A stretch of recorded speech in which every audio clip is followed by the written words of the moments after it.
ವಿಜಯನಗರ ಜಿಲ್ಲೆ ಕೊಟ್ಟೂರು ಪ್ರಾಥಮಿಕ ಆರೋಗ್ಯ ಕೇಂದ್ರದಲ್ಲಿ ವಿಶ್ವ ಕ್ಷಯರೋಗ ದಿನವನ್ನು ಆಚರಿಸಲಾಯಿತು. ಇಲ್ಲಿನ ಸರ್ಕಾರಿ ಪ್ರಾಥಮಿಕ ಆರೋಗ್ಯ ಕೇಂದ್ರದಲ್ಲಿ ವಿಶ್ವ ಕ್ಷಯರೋಗ ದಿನಾಚರಣೆಯನ್ನು ಇಲ್ಲಿನ ಸಿಬ್ಬಂದಿಗಳು ಹಾಗೂ ಸಾರ್ವಜನಿಕರ ಸಮ್ಮುಖದಲ್ಲಿ ಕ್ಷಯರೋಗ ನಿರ್ಮೂಲನೆ ಕುರಿತಂತೆ ನಾಮಫಲಕಗಳನ್ನು ಹಿಡಿದುಕೊಂಡು ಪ್ರದರ್ಶಿಸಿದರು. ಈ ಸಂದರ್ಭದಲ್ಲಿ ಪ್ರತಿಜ್ಞಾವಿಧಿಯನ್ನು ವೈದ್ಯರಾದ ಡಾಕ್ಟರ್ ಅಲಿ ಹಾಗೂ ಕ್ಷಯರೋಗ ವಿಭಾಗದ ಆಪ್ತ ಸಮಾಲೋಚಕರಾದ ತಾತನಗೌಡ ಇವರ ಸಮ್ಮುಖದಲ್ಲಿ ವಾಚಿಸುವುದರ ಮೂಲಕ ಎಲ್ಲ ಸಿಬ್ಬಂದಿಯವರು ಸೇರಿ ಈ ಪ್ರತಿಜ್ಞಾವಿಧಿಯನ್ನು ನೆರವೇರಿಸಿಕೊಟ್ಟರು.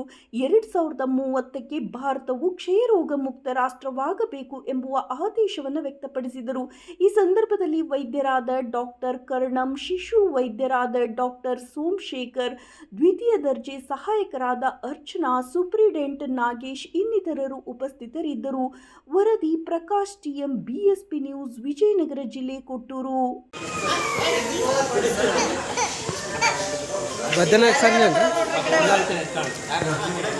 ಬದನಾಗ ಸರ್ ಇಲ್ಲ ಎಲ್ಲಿದೆ?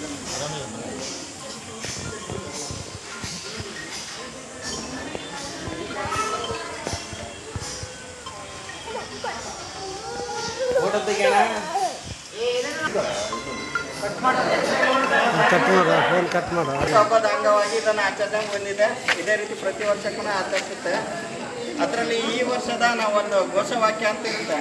ಎಲ್ಲರೂ ಕೂಡ ಘೋಷವಾಕ್ಯನ ನಾವು ಓದಿದಂಗೆ ನೀವು ಹೇಳ್ಬೇಕಿದೆ. ವಿಶ್ವ ಕ್ಷಯರೋಗ ದಿನ 24 ಮಾರ್ಚ್ 26. ಈಗ ನಾ ಹೇಳ್ತೀನಲ್ಲ ಅದೇ ರೀತಿ ಫಾಲೋ ಮಾಡಿ.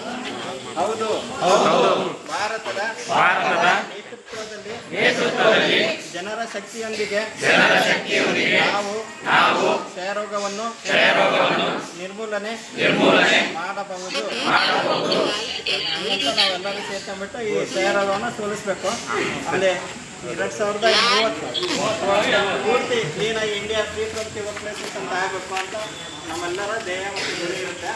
ಆ ಥರ ಎಲ್ಲರೂ ಕಾರ್ಯಮುಖರಾಗೋಣ. ಫಸ್ಟ್ ನಾವು ಇನ್ಫೆಕ್ಷನ್ ತಗೋಬಾರ್ದು, ಅದನ್ನು ತಲೆ ಇಟ್ಬಿಟ್ಟು ಬೇರೆಲ್ಲ ಅಳ್ಸಕ್ಕೆ ಹೋಗೋದು. ಸರಿನಾ? Thank you. ಇಲ್ಲ ಸರ್.